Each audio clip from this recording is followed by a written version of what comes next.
Hello dears, good evening. आज हम लोग बात करेंगे अपरा का निर्माण के बारे में और ब्लास्टोसिस्ट के बारे में। आप लोगों को डाउट रहता है ब्लास्टोसिस्ट के बारे में। ब्लास्टोसिस्ट टॉपिक ऐसा टॉपिक है जिसके बारे में आप लोग बहुत कंफ्यूज भी रहते हैं, और प्रैक्टिकल जब आप लोग देने जाएंगे 12th क्लास का, तो 12th क्लास के टॉपिक में आपके इस ब्लास्टोसिस्ट के बारे में ज़रूर पूछा जाता है। कभी कभी हो सकता है कि लॉन्ग क्वेश्चन में भी आ जाए ब्लास्टोसिस्ट के बारे में लिखने को। तो आप लोग इस टॉपिक को अच्छे से आज क्लियर कर लेंगे, कोई डाउट नहीं रहना चाहिए। आज आप लोग को एक डायग्राम दिख रहा होगा जिसमें एक अंडाणु से शुक्राणु मिलते हुए दिखाई दिया होगा। ये आपका है डायग्राम जब निषेचन की प्रक्रिया होती है। निषेचन की प्रक्रिया के फलस्वरूप एक स्पर्म, जैसे कि यहाँ पर इस डायग्राम में आपको दिख रहा है, ये स्पर्म अंडाणु के अंदर जा रहा है। जैसे ही ये जाएगा, यहाँ पर N और N मिल के आपके 2N यानी द्विगुणित एक युग्मज का निर्माण होगा। निषेचन के बाद ही अपरा बनता है। ये तो इतना तो सब लोग को पता होगा कि जब तक अगर निषेचन नहीं होगा तब तक आपका अपरा नहीं बनता है। तो यहाँ पर हम आज इस टॉपिक में अपरा के बारे में ही जानेंगे कि एक अपरा बनता कैसे है। पर उससे पहले, अपरा बनने से पहले, अपरा शुरुआती अवस्था में नहीं बनती है, वो आपके ब्लास्टोसिस्ट बनने के बाद ही बनता है। तो पहले हम चर्चा करेंगे ब्लास्टोसिस्ट के बारे में, और उसके बाद हम जानेंगे आपके अपरा के बारे में। क्योंकि अपरा के बारे में जानने से पहले हम लोग को ये जानना पड़ेगा कि हमारे गर्भाशय में कौन कौन सा सिचुएशन आता है अपरा बनने से पहले। तो अपरा का निर्माण भी कहीं ना कहीं ब्लास्टोसिस्ट से जुड़ा हुआ है, इसलिए ब्लास्टोसिस्ट को जानना बहुत ज़रूरी है। तो बात करते हैं हम पहले ब्लास्टोसिस्ट के बारे में। आपके बुक में एक इस टाइप का डायग्राम दिया हुआ है। इस टाइप के जो डायग्राम है ये बहुत कुछ कहता है। इसमें हर एक चीज़ दिखाया हुआ है। जितना आप लोग लिख के नहीं समझ सकते हैं उतना इस डायग्राम से समझ सकते हैं कि एक ब्लास्टोसिस्ट में क्या पाया जाता है और कैसे बनता है। ये जो आपका ए वाला हिस्सा दिख रहा है, ये शुरुआती अवस्था है जब एक नया युग्मक बना होता है। जब एक नया युग्मक है, ये अंडाणु है आपका, इस अंडाणु में ये शुक्राणु प्रवेश करते हुए आप लोग देख सकते हैं। एक कोशिका हमारे अंडाणु की और एक कोशिका हमारे शुक्राणु की। जब ये दोनों मिल जाते हैं तो एक द्विगुणित युग्मनज का निर्माण होता है। उसके बाद क्या होता है, युग्मक मिल गया, युग्मक बन गया। ये तो हमने निषेचन में भी पढ़ा है। जब भी हम पढ़ते हैं कि निषेचन क्या है, तो इसमें भी आप देखते हैं कि निषेचन में नर युग्मक और मादा युग्मक मिलकर के अंडाणु बनाते हैं, युग्मनज बनाते हैं। युग्मन बनने तक तो ठीक है, पर युग्मनज के बाद ही जो भी होगा वो ब्लास्टोसिस्ट में ही होता है। यहाँ पर ये जो आपको दिख रहा है, ये आपका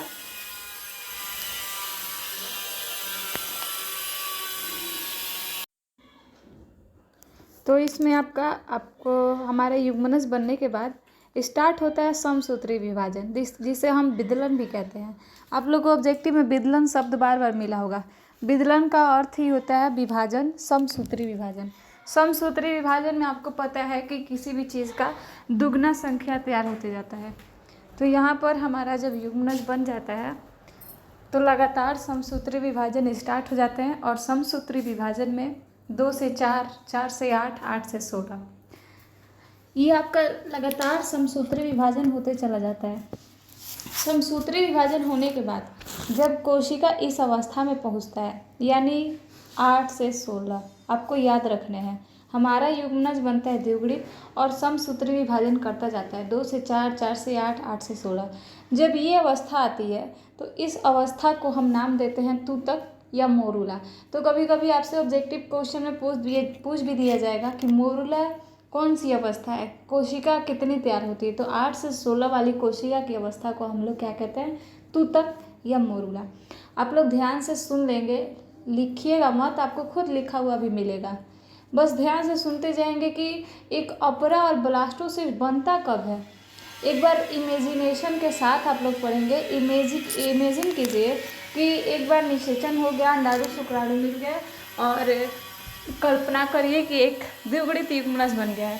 द्विगुणित युग्मनज अब लगातार समसूत्री विभाजन किए जा रहा है। समसूत्री विभाजन के फलस्वरूप जब 8 से 16 की कोशिका अवस्था आती है तो ये हमारा एक तूतक और मोरूला बनता है। सबसे पहली बात ये तूतक और मोरूला जो आपका है ये लगातार विभाजन करते जाता है और एक कोरक खंड का निर्माण करता है। इसका नाम है कोरक खंड। इसी को हम ब्लास्टोसिस्ट कहते हैं। पर ये ब्लास्टोसिस्ट आपका पूरी तरीके से तैयार नहीं है।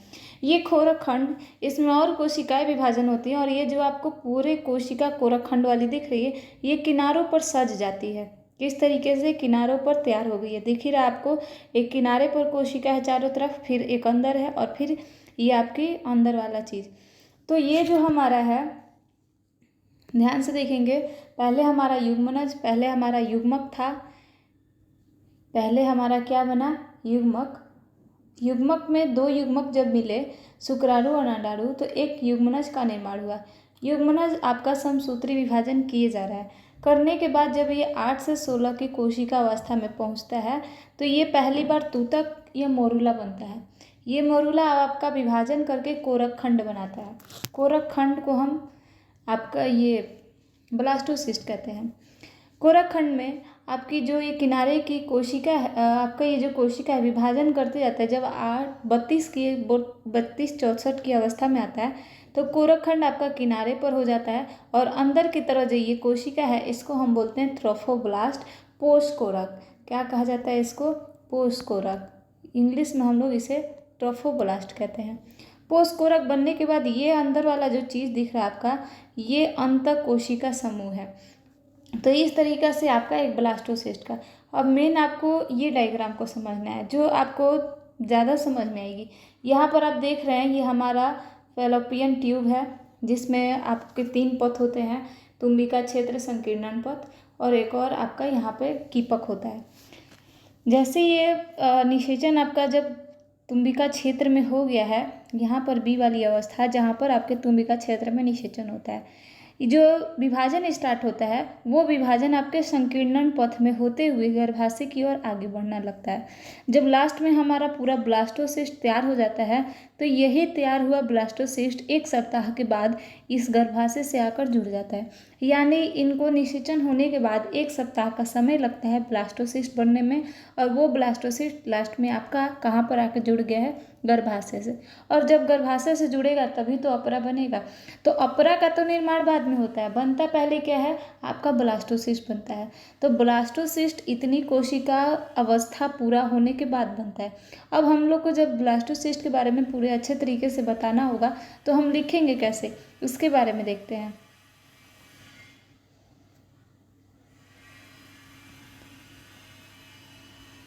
यहाँ पर आपके पूरे ब्लास्टोसिस्ट के बारे में लिखा हुआ है तो इसको आप लोग अच्छे से देखेंगे।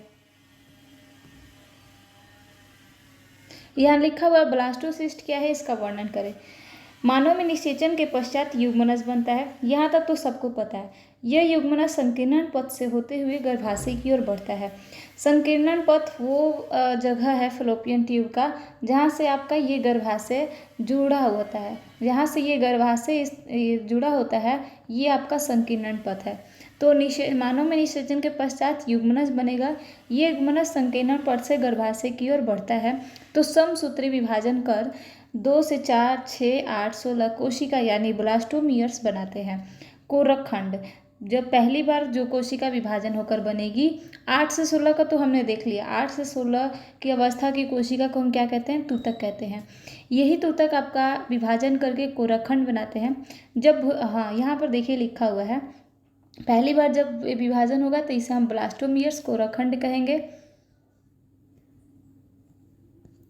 पहले निषेचन फिर बना युग्मनज। युग्मनज कहाँ गया आपका? संकीर्णन पथ से गर्भाशय की ओर। जब जाने लगता है तो विभाजन स्टार्ट होगा। कौन सा विभाजन? हमारा समसूत्री विभाजन। उसके बाद किसका निर्माण होगा समसूत्री विभाजन के दौरान? कोरक खंड। जब भ्रूण 8 से 16 की अवस्था में होता है तो उसे हम तूतक या मोरूला कहते हैं। क्या कहा जाता है? तूतक या मोरूला। यही तूतक आपका विभाजन करते जाएगा और तूतक लगातार विभाजन करके कोरक पुट्टी ब्लास्टोसिस्ट का निर्माण करता है। आपको इंग्लिश वर्ड और हिंदी वर्ड दोनों पता होना चाहिए क्योंकि कभी कभी बायोलॉजी के क्वेश्चन में क्या होता है, सब्जेक्टिव में भी कभी भी आपको कोरक पुट्टी लिखे हुए नहीं दिखेगा, आपको ब्लास्टोसिस्ट मिलेगा। तो ब्लास्टोमियर्स को हम कोरक खंड कहते हैं। कोरक खंड पहले बनता है। कोरक खंड ही विभाजन करके आपका तूतक मोरूला की अवस्था में पहुंचेगा और तूतक मोरूला के बाद से आपका ब्लास्टोसिस्ट यानी कोरक पुट्टी बनेगा। ब्लास्टोसिस्ट में बाहर की ओर कोरक खंड बाहर और पोष कोरक अंदर एवं कुछ कोशिका के समूह पाए जाते हैं। अंत में ये गर्भाशय में अंतरोपित होता है। तो बस आपको पोजीशन बताने हैं कि युग्मनज बनने के बाद उसमें समसूत्री विभाजन स्टार्ट होगा। कब? जब आपकी कोशिका संकीर्ण पट से गर्भाशय की ओर बढ़ने लगती है तो इन लोगों में लगातार विभाजन होते रहता है। विभाजन होगा तो आपकी कोशिका पहुंचेगी 8 से 16 की अवस्था में, यानी पहली बार आपका तूतक बनेगा। कोरक खंड का निर्माण होगा।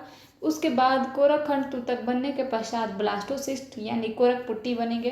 अब कोरक पुट्टी में जो कोरक खंड की कोशिका है वो बाहर किनारे की ओर सज जाती है और वहीं आपके कोरक पुट्टी के बाद बीच में कुछ कोशिकाएं होती है जिसे हम पोष कोरक कहते हैं।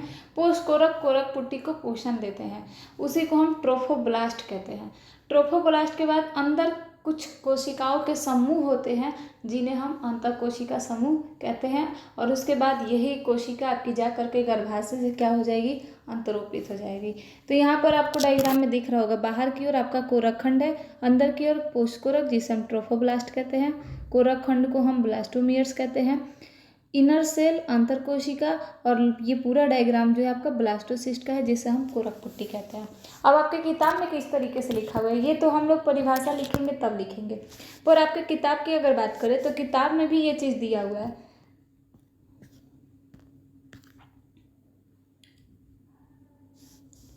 यहाँ आपके इस पेज के पहले कुछ लिखा होगा, आप लोग उसको देख लेंगे, जहाँ पर लिखा है कि कोई युग्मनज समसूत्री विभाजन कर ये 2 से 4 8 16 संतति कोशिका जिसे कोरक खंड कहते हैं। जब ऐसे पूरा विभाजन होता है तो इसे हम क्या कहेंगे? कोरक खंड। उसके बाद कोरक खंड में 8 से 16 की अवस्था वाले कोरक खंड को हम तूतक कहते हैं। तो कभी भी पूछा जाए कि 8 से 16 कोरक खंड वाले कोशिका को क्या नाम से बोला जाता है, तो तूतक या मोरूला। तूतक लगातार विभाजित होता रहता है और जैसे जैसे गर्भाशय की ओर बढ़ता है ये कोरक पुट्टी के रूप में परिवर्तित हो जाता है। यही कोरक खंड तूतक बनेगा। तूतक के बाद आपका कोरक पुट्टी यानी ब्लास्टोसिस्ट बनेगा। अब ब्लास्टोसिस्ट में एक किनारे की ओर कोशिका सजेगी जिसे हम कोरक खंड कहेंगे, अंदर की ओर ट्रोफोब्लास्ट पोष कोरक और उसके अंदर जो बीच में कोशिकाएं होती हैं ढेर सारी उसे हम कहते हैं अंतःकोशिका समूह।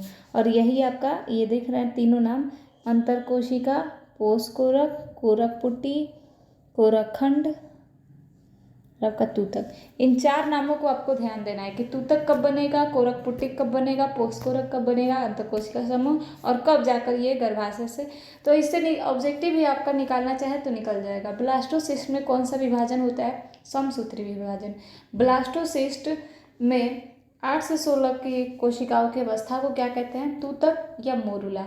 ब्लास्टोसिस्ट को हिंदी में क्या कहते हैं? कोरक पुट्टी। ब्लास्टोसिस्ट में पोष कोरक का क्या कहा जाता है? तो ट्रोफोब्लास्ट। ट्रोफोब्लास्ट कोरक पुट्टी के अलावा ब्लास्टोसिस्ट में और क्या होते हैं? तो अंतःकोशिका समूह। ब्लास्टोसिस्ट कहाँ जाकर जुड़ता है? तो आपके गर्भाशय से जाकर यही गर्भाशय से जुड़ता है। अब जो अपरा का बार बार नाम सुनते हैं कि अपरा क्या होता है, कैसे बनता है, अधिकतर लोग अपरा का काम जानते हैं। इन सभी लोगों को पता है कि अपरा का काम क्या है, ऑक्सीजन बच्चे तक खाने पानी को पहुंचाना और ऑक्सीजन। पर अब कभी आपने ये सोचा है कि ये अपरा बनता कैसे है? अचानक से हमारे शरीर में एक अगर बात की जाए कि इंसान के शरीर में अगर मादा में बनता है तो अगर नॉर्मल मादा की बात की जाए तो उनमें क्यों नहीं बनता है? ऐसा क्या होता है इनके शरीर में कि आपका ये अपरा बनने लगता है? तो ध्यान दीजिएगा, नॉर्मल मादा के शरीर में युग्मनज नहीं होते हैं और जब तक युग्मनज नहीं बनेगा, जब तक ब्लास्टोसिस्ट नहीं बनेंगे तब तक अपरा नहीं बन सकता है। तो कभी कभी क्या होता है कि कभी कभी किसी मादा में अपरा आपने कभी केस सुना होगा हॉस्पिटल्स वगैरह में कि किसी के शरीर से केवल अपरा ही निकला है पर शिशु का निर्माण नहीं हुआ है। तो मेन अपरा का एक बच्चे के जन्म में बहुत ज़्यादा भागीदारी होता है। अगर अपरा में भी कुछ खराब वगैरह हो जाता है तो उसमें भी सिचुएशन खराब हो जाते हैं। तो अब जानते हैं हमारा कि ये जो आपका नेक्स्ट टॉपिक दिख रहा है सगभरता एवं भ्रूणीय परिवर्धन, इसमें देखिए होता क्या है। हमने जो ब्लास्टोसिस्ट में पार्ट्स देखा है वो हमने देखा बाहर की ओर आपका कोरक खंड होता है ब्लास्टोमियर्स, अंदर हमारा मिलेगा ट्रोफोब्लास्ट और उसके बाद इनर सेल। इसमें से अपरा बनाने के लिए हम लोग को चाहिए ट्रोफोब्लास्ट। इतना ध्यान देना आपको, हम लोग को अपरा बनाने के लिए क्या चाहिए? ट्रोफोब्लास्ट, जिसे हम पोष कोरक कहते हैं। ट्रोफोब्लास्ट और पोस्कोरक करता क्या है कि एक, जैसे आप लोग कल वीडियो में एक जो आगे इमेज लगा हुआ है उसमें आपने देखा है कि बीज से कुछ निकलता हुआ दिखाई दे रहा है, वैसे सेम एक अंकुरन जैसा ट्रोफोब्लास्ट एक नलिका जैसा संरचना निकलती है जिसे हम जरायु अंकुरक या इंग्लिश में कोरियोनिक विलाई कहते हैं। दोनों वर्ड आपको ध्यान देना है, जरायुग अंकुरक या कोरियोनी विलाई कहते हैं। तो एक अंगुली जैसी संरचना निकलेगी, पर कहाँ से? आपके पोस्कोरक से। ये अंगुली जैसी संरचना क्या होती है कि मादा के रक्त और ये अंगुली जैसी संरचना दोनों मिल करके फिर एक अंगुली युक्त नया संरचना बनाते हैं और उसमें दोनों जुड़ जाते हैं। यानी मादा की रक्त नलिकाएं और आपकी ये ट्रोफोब्लास्ट जो नलिकाएं मिली थी, ये दोनों नलिकाएं आपस में एक अंगुली जैसी संरचनाएं से मिल जाते हैं। और मिलने के बाद माता के जो गर्भाशय से आपका ब्लास्टोसिस्ट जुड़ा हुआ है उसी गर्भाशय से पूरा जुड़ जाते हैं और वही आपका शिशु का निर्माण धीरे धीरे स्टार्ट हो जाता है। तो हम लोग देखते हैं कि हमारा अपरा जो था वो अपरा बना कैसे। यहाँ पर क्वेश्चन लिखा हुआ है कि अपरा कैसे बनते हैं और कौन से हार्मोन का स्राव करते हैं। तो कभी कभी आपको ऑब्जेक्टिव में पूछा भी गया है, क्वेश्चन जो बना था उसमें कई बार पूछा गया है कि अपरा कौन से हार्मोन का स्राव करते हैं। तो अपरा के अगर हार्मोन की स्राव, अपरा कैसे बनते हैं और कौन से हार्मोन का स्राव लिखा हुआ है। जब भ्रूण अंतरोपित हो जाता है तब पोस्कोरक अंगुली जैसी संरचना बनाते हैं। पोस्कोरक हमने किसे कहा? ट्रोफोब्लास्ट को। तो जब आपका भ्रूण गर्भाशय से जुड़ जाता है तब आपका ट्रोफोब्लास्ट एक अंगुली जैसा संरचना बनाता है जिसे हम जरायु अंकुरक कहते हैं और इंग्लिश में हमें कोरियोनी विलाई कहते हैं। तो ये आपका जरायु अंकुरक बनाने के लिए कौन जिम्मेदार है? पोस्कोरक यानी ट्रोफोब्लास्ट। कब? जब भ्रूण अंतरोपित हो जाता है। ये जरायुग अंकुरक गर्भाशय उत्तक एवं मातृ रक्त के साथ मिलकर अंगुली युक्त हो जाते हैं। किससे? आपके गर्भाशय उत्तक, गर्भाशय में जो उत्तक पाए गए हैं उस गर्भाशय उत्तक और मातृ रक्त के साथ मिलकर कैसे हो जाते हैं? अंगुली युक्त हो जाते हैं और क्रियात्मक एवं संरचनात्मक अपरा का निर्माण करते हैं। अब जो भी संरचना बनेगी शिशु की, जो भी कार्य होंगे वो आपका कौन करेगा? ये आपका इकाई अपरा, तो इसलिए क्रियात्मक और संरचनात्मक कहा गया है। तो अपरा को आप लोग देख लिए, बहुत इजी चीज़ है। ब्लास्टोसिस्ट जिसको समझ में आ जाएगा उसे बहुत जल्दी समझ में आ जाएगा कि ब्लास्टोसिस्ट का कहीं ना कहीं ट्रोफोब्लास्ट ही जिम्मेदार है किसको बनाने के लिए? आपके अपरा को बनाने के लिए। तो कभी हो सकता है कि आपके ऑब्जेक्टिव में पूछ दिया जाए कि अपरा का निर्माण किससे होता है, तो आपके ब्लास्टोसिस्ट के ट्रोफोब्लास्ट वाले भाग से होता है। ट्रोफोब्लास्ट क्या करता है? आपका भ्रूण अंतरोपित हो जाएगा, उसके बाद ट्रोफोब्लास्ट एक अंगुली जैसी संरचना बनाता है जिसे हम जरायु अंकुरक कहते हैं। यही जरायु अंकुरक आपके गर्भाशय उत्तक और माता के रक्त से मिलकर एक अंगुली युक्त फिर संरचना बनाएगा जिसे हम संरचनात्मक और क्रियात्मक अपरा के नाम से जानते हैं। अब ये अपरा जो है ये बहुत सारे हार्मोन का स्राव करता है मादा के गर्भाशय में। एक है gonadotropin, HCG, HPL, estrogen, progesterone उत्पादित करता है। तो यहाँ पर ये जो हार्मोन्स है gonadotropin, HCG, HPL, estrogen, progesterone, ये 5 हार्मोन है जो आपका कौन स्राव करता है? अपरा बनाता है। उसके बाद एक नोट्स में लिखा हुआ है रिलैक्सिन हार्मोन का स्राव अंडाशय से होता है। कितने बच्चे क्या करते हैं कि अधिकतर लोग जानते हैं कि रिलैक्सिन हार्मोन जो है वो गर्भधारण के बाद यानी जब बच्चा प्रेगनेंसी अवस्था में मादा होती है तब निकलता है। पर कितने लोगों को ये नहीं पता होता है कि रिलैक्सिन हार्मोन का स्राव रियल में करता कौन है। कितने लोग कंफ्यूज होते हैं और मारते हैं गर्भाशय। आपका गर्भाशय में जब ये काम होता है तभी ये हार्मोन निकलता है, ये चीज़ तो सही है, पर ये हार्मोन आपका अंडाशय ही निकलता है जब प्रेगनेंसी अवस्था में मादाएं होती हैं। तो रिलैक्सिन हार्मोन का स्राव कौन करता है? आपका अंडाशय करता है। रिलैक्सिन हार्मोन ही है जो जिम्मेदार होता है ऑपरेशन के लिए। अगर रिलैक्सिन हार्मोन का स्राव नहीं हो पाता है तो उस सिचुएशन में ऑपरेशन करने की नौबत आ जाती है। और जो भी मेडिकल से दवाई लोग ले लेते हैं उनका साइड इफ़ेक्ट यही होता है प्रेगनेंसी में कि रिलैक्सिन हार्मोन के स्राव को घटा देते हैं। रिलैक्सिन हार्मोन आपका अच्छे से स्रावित नहीं हो पाता है और उसी सिचुएशन में ऑपरेशन की नौबत आती है। तो यहाँ पर चीज़ ये समझना है कि हमारा रिलैक्सिन हार्मोन निकल कहाँ से रहा है, तो आपके अंडाशय से निकल रहा है। और एक और चीज़ आपको ध्यान देना है कि ये जो हार्मोन का नाम आपने पढ़े हैं HPL, STG, रिलैक्सिन, ये 3 हार्मोन ऐसे हैं जो केवल गर्भाशय की सकभरता की स्थिति में ही निकलते हैं। ऐसे किसी सिचुएशन में हमारे शरीर से स्रावित नहीं होते। एस्ट्रोजन, प्रोजेस्टेरोन, गोनाडोट्रोपिन ऐसे हमारे यौनारंभ जब शुरुआत होती है तो निकलते रहता है। पर ये जो हार्मोन है आपके HPL, STG, रिलैक्सिन, ये आपके निकलते हैं तब जब मादा सकभरता के सिचुएशन में होती है, यानी जब प्रेगनेंसी अवस्था में होती है तभी ये 3 हार्मोन का स्राव होता है। तो ये पॉइंट्स आपको ध्यान देना है कि अपरा बनने के पहले क्या होता है और अपरा बन जाता है, तो अपरा बनने के बाद में कौन कौन से हार्मोन निकलते हैं, और उसके बाद जो भी सकभरता में हम लोग का प्रसव क्रिया होगा उसके लिए आपके ऑक्सीटोसिन और आपका ये रिलैक्सिन हार्मोन जिम्मेदार होता है। पर रिलैक्सिन हार्मोन का स्राव कहाँ से होता है, तो हमारे रिलैक्सिन हार्मोन का स्राव अंडाशय से होता है। उसके बाद ये अपरा में कुछ पॉइंट्स को आप लोग को नोट करना है, जो सारा चीज़ कॉपी में नहीं लिखा हुआ है। जैसे यहाँ लिखा हुआ है estrogen, progesterone, cortisol, prolactin, thyroxine, ये आपकी हार्मोन जो है ये मादा जब प्रेगनेंसी में होती है तो उनके रक्त में इसकी मात्रा बढ़ जाती है, इनका लेवल बढ़ जाता है। किसका estrogen, progesterone, cortisol, prolactin, thyroxine जो कि आपके थायराइड ग्रंथि से निकलती है। तो ये 5 हार्मोन जो हैं ये सकभरता होने पर मादा के रक्त में इसकी मात्रा बढ़ जाती है। उसके बाद तो ये चीज़ें आपको बता ही दी गई हैं। हाँ, यहाँ पर देखें लिखा हुआ है नाम, जो चीज़ें हमने लिखवाई आपको, मानव जरायु गोनेडोट्रोपिन, प्लेसेंटल, HPL, प्रोजेस्टेरोन, ये उत्पादित करता है। और यहाँ नीचे लिखा हुआ है जो चीज़ आपको बताई गई है। तो आपको ये पता है आपको क्यों दिखाया जा रहा है कॉपी में लिख करके और आपको किताब की लाइनें, कि जो भी हम परिभाषा बनाते हैं वो कहीं अलग से आपके गाइड्स वगैरह से नहीं होती हैं, वो आपके खुद NCERT बुक से निकाली जाती हैं, ऑब्जेक्टिव प्लस में सब्जेक्टिव भी। तो आप लोग जो सब्जेक्टिव कभी कभी गाइड में कुछ उटपटांग क्वेश्चन मिल जाते हैं तो आप लोग नेट वगैरह में सर्च मारते हैं, कहीं गाइड वगैरह में डायरेक्ट खोजने की कोशिश करते हैं। पर कभी कभी आप लोग बुक को भी उठाकर उस परिभाषा को खोजने का कोशिश करिए। परिभाषा के साथ में भी आपको ऐसे ऐसे पॉइंट मिल जाएंगे जो आपने कभी नहीं पढ़ा होगा।